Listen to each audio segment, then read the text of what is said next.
Pandemi COVID-19 memberikan dampak yang signifikan dalam kehidupan masyarakat hampir di seluruh dunia, tak terkecuali Indonesia.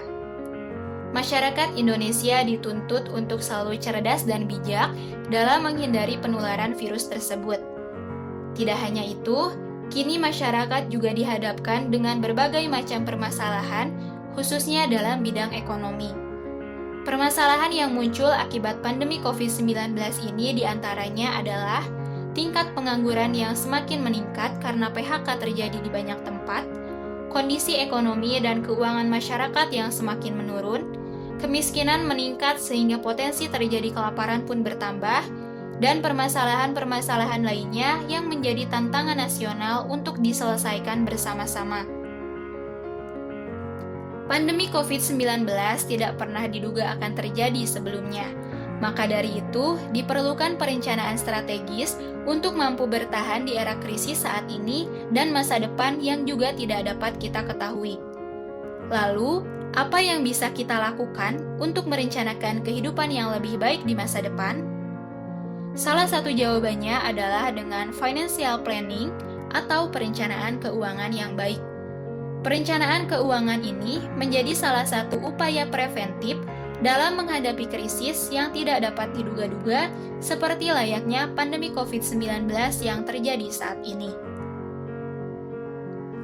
Tahap pertama yang harus dilakukan untuk melakukan perencanaan keuangan yang baik adalah dengan melakukan literasi keuangan.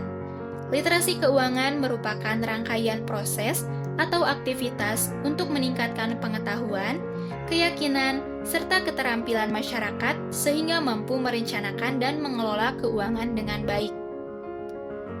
Perencanaan keuangan dilakukan bertujuan untuk bisa mencapai kesejahteraan dalam berbagai kondisi kehidupan. Hal ini bisa dimulai dengan manajemen keuangan pribadi, yaitu selalu mengetahui pemasukan dan pengeluaran sehari-hari. Satu langkah konkret yang sederhana dan bisa langsung dilakukan contohnya adalah dengan melakukan pencatatan pengeluaran dan pemasukan pribadi yang dapat dibantu dengan banyaknya aplikasi pencatatan keuangan sederhana yang mudah dipahami dan bisa diaplikasikan dalam kehidupan sehari-hari.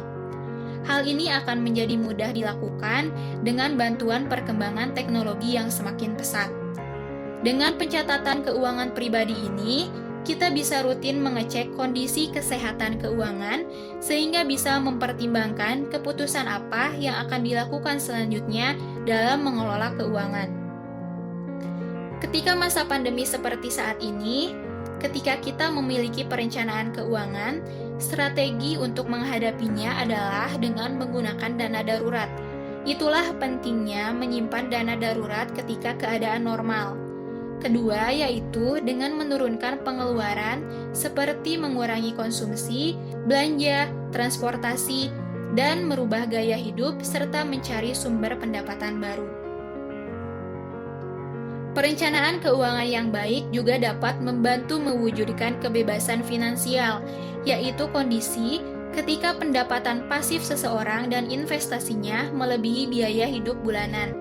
Ini merupakan target kondisi yang harus diupayakan oleh semua orang, sejahtera dan bahagia dari sudut pandang ekonomi.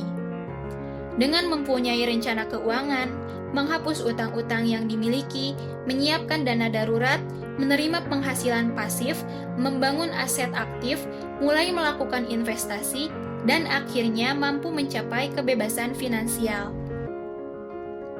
Perencanaan keuangan juga berdampak pada tercapainya tujuan pembangunan berkelanjutan atau Sustainable Development Goals. Salah satunya adalah untuk mencapai poin ke-8 yaitu pertumbuhan ekonomi yang inklusif dan lapangan pekerjaan yang layak. Di masa depan, terkhusus pemuda, akan banyak mengambil peran-peran strategis di Indonesia. Jika kita sebagai generasi muda saat ini mampu melakukan perencanaan keuangan yang baik, maka kita bisa menjadi solusi dan berkontribusi dalam penciptaan produktivitas, kreativitas dan inovasi, serta efisiensi dalam mengonsumsi dan memproduksi. Pemuda saat ini juga diharapkan menjadi entrepreneur yang mampu menciptakan lapangan pekerjaan yang layak dan inklusif, sehingga mampu mengurangi jumlah pengangguran dan menjadi bagian dari terciptanya kesejahteraan masyarakat, terkhusus dalam bidang ekonomi dan keuangan. Sustainable Development Goals mampu terwujud dengan partisipasi seluruh lapisan masyarakat, dimulai dari diri sendiri untuk masa depan Indonesia dan dunia yang lebih baik.